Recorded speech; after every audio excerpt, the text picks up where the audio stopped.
चलिए आज का नया लेसन है, ठीक है। ये लेसन नंबर 11 है। लाउड कराऊंगा फिर, और इसके लेखक है जीवनानंद दास, ठीक है। और पहले भी हम जितना वीडियो 10 लेसन का वीडियो डाल चुके हैं। अगर आप नहीं देखे हैं तो जाकर मेरे चैनल पर जाकर देख लीजिए। और प्लीज़ अभी तक अगर आप मेरे चैनल को सब्सक्राइब नहीं किए हैं तो कर लीजिए, ठीक है। और बेल आइकन को भी ओपन कर लीजिएगा और जितना ज़्यादा से ज़्यादा हो सके इसे शेयर कर दीजिएगा, ठीक है। तो पहला क्वेश्चन आज का देखते हैं, ठीक है। जीवनानंद दास किस भाषा के रचनाकार हैं? गुजराती, हिंदी, बांग्ला या संस्कृत? तो इसका सही आंसर है बांग्ला, ठीक है। क्वेश्चन नंबर 2, जीवनानंद दास थे स्वच्छंदवादी, यथार्थवादी, समाजवादी या इनमें से कोई नहीं? तो इसका सही आंसर है यथार्थवादी, ठीक है। क्वेश्चन नंबर 3, झरापालक किनकी रचना है? ठीक है, झरापालक किनकी रचना है?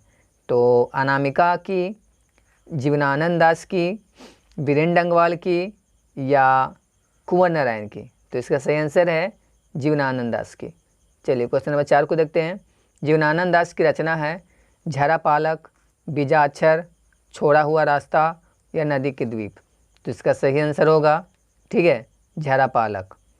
क्वेश्चन नंबर 5, जीवनानंद दास के निधनों उपरांत लगभग कितनी कहानियाँ प्रकाशित हुई? 150, पहला ऑप्शन है 100, दूसरा ऑप्शन है 50 और तीसरा में है 75 और चौथा में है 50। तो इसका सही आंसर है 100 यानी 100। चलिए क्वेश्चन नंबर 6, लौट कर आऊँगा फिर कविता को हिंदी में रूपांतरण किया गया है, ठीक है। मतलब कौन किए हैं? अज्ञेय किए हैं, प्रयाग शुक्ल के, यतेंद्र मिश्र हैं या इनमें से कोई नहीं? तो इसका सही आंसर है प्रयाग शुक्ल किए हैं, ठीक है। क्वेश्चन नंबर 7, कवि किसके पालने की बात करता है? सोने के, चंदन के, कुहरे के या रेशम के? ठीक है, तो इसका सही आंसर है कुहरे के। शाम की हवा के साथ किस पक्षी के उड़ने की कल्पना की गई है? तोता, बगुला, चिड़िया या उल्लू? तो इसका सही आंसर है उल्लू। उल्लू की बोली किस पेड़ पर सुनने की बात कवि ने कही है? कटहल, कपास, बरगद या आम? तो इसका सही आंसर है कपास, ठीक है। क्वेश्चन नंबर 10, घसीली ज़मीन पर बच्चा क्या फेंकेगा? सरसों, चावल, चना या मूंगफली? तो इसका सही आंसर है, ठीक है, चावल। चलिए क्वेश्चन नंबर 11, लौट कर आऊँगा फिर कविता में चर्चित रूपसा क्या है? शहर, गांव, नहर या नदी? तो सही आंसर है नदी, ठीक है। क्वेश्चन नंबर 12, रंगीन बादलों के बीच कौन लौटते होंगे? ठीक है, रंगीन बादलों के बीच कौन लौटते होंगे? बगुले, चिड़िया, सारस या उल्लू? तो इसका सही आंसर है सारस। क्वेश्चन नंबर 13, कवि क्या बनकर तैरते रहने की कामना करता है? करते हैं। बत्तख, हंस, मछली या सांप? तो इसका सही आंसर है हंस। जीवनानंद दास किस भाषा के कवि हैं? हिंदी के, उड़िया के, बांग्ला के या मराठी के? तो इसका सही आंसर है बांग्ला के। इनमें से कौन सी कृति जीवनानंद दास की नहीं है? झरापालक, धूसर पांडुलिपि, वनलता सेन या भूमिजा? तो इसका सही आंसर है भूमिजा। लौट कर आऊँगा फिर शीर्षक कविता में उल्लू कहाँ बोलता है? आम के पेड़ पर, कपास के पेड़ पर, कचनार के पेड़ पर या अमरूद के पेड़ पर? तो इसका सही आंसर है कपास के पेड़ पर, ठीक है। क्वेश्चन नंबर 17, जीवनानंद दास का जन्म कब हुआ था?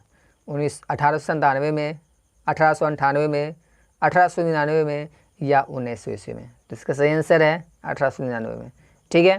क्वेश्चन नंबर 18, लौट कर आऊँगा फिर कविता है राष्ट्रीय चेतना की, राष्ट्रीय धरोहर की, राष्ट्रीय आवाम की या राष्ट्रीय सत्ता की? तो इसका सही आंसर है ए यानी राष्ट्रीय चेतना की। चलिए क्वेश्चन नंबर नेक्स्ट देखते हैं।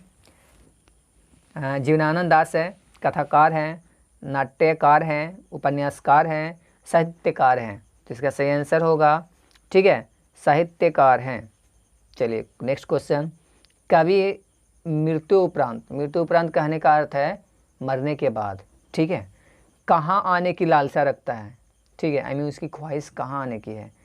तो मातृभूमि बंगाल में, मातृभूमि की नदियों के किनारे, ए और बी दोनों, आई मीन मातृभूमि बंगाल में भी और मातृभूमि के नदियों के किनारे भी, या इनमें से कोई नहीं। तो इसका सही आंसर है मातृभूमि बंगाल में।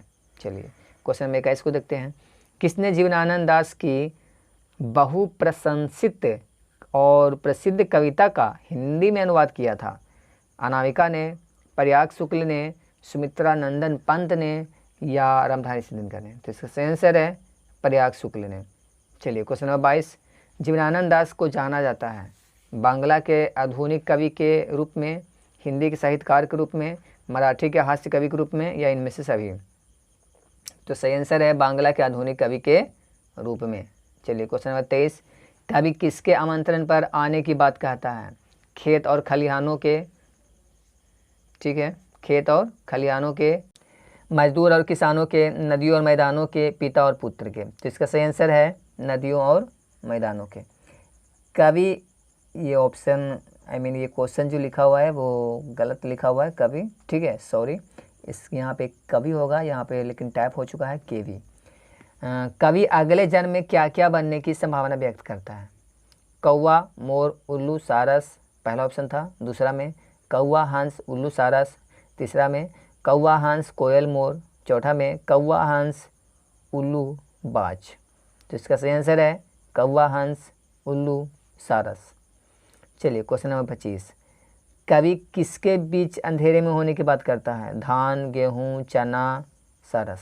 तो इसका सही आंसर है सारस, ठीक है। रूपसा क्या है? बंगाल की नदी। ऑप्शन अगला है बंगाल की एक सुंदर स्त्री, बंगाल का मोदर, या बंगाल की चौराहा? तो इसका सही आंसर क्या होगा? तो ये होगा आई मीन बंगाल की नदी। जीवनानंद दास का काव्य संकलन है, ठीक है, महापृथ्वी, झारापालक, मन विहंगम, या इनमें से सभी? तो इसका सही आंसर है इनमें से सभी। Question number 8। जीवनानंद दास के श्रेष्ठ प्रेम कविता है? वनलता सेन, झारापालक, रूपसी बांग्ला, या धूसर पांडुलिपि? तो इसका सही आंसर है, ठीक है, वनलता सेन। Question number 29। वनलता सेन ने काव्य संकलन के लिए जीवनानंद दास को कब श्रेष्ठ काव्य संग्रंथ के पुरस्कार से पुरस्कृत किया? तो इसका सही आंसर है 1950 में, 52 में, 54 में, या 56 में? तो सही आंसर है 1952 में। लड़के की नाव कैसी है? बड़ी है, छोटी है, पुरानी है, या नई है? तो इसका आंसर सी होगा, पुरानी है, ठीक है। जीवनानंद दास का निधन कब हुआ? आई मीन उनकी मृत्यु कब हुई थी? ठीक है, 1948, 1950, 1952 या 54? तो इसका सही आंसर है 1954 में, ठीक है। चलिए आज के लिए बस इतना ही। प्लीज़ मेरे चैनल को सब्सक्राइब कीजिए और जितना ज़्यादा से ज़्यादा हो सके इसे शेयर कीजिए, ठीक है, और बेल आइकन को दबाना ना भूलिएगा, ठीक है। Thank you.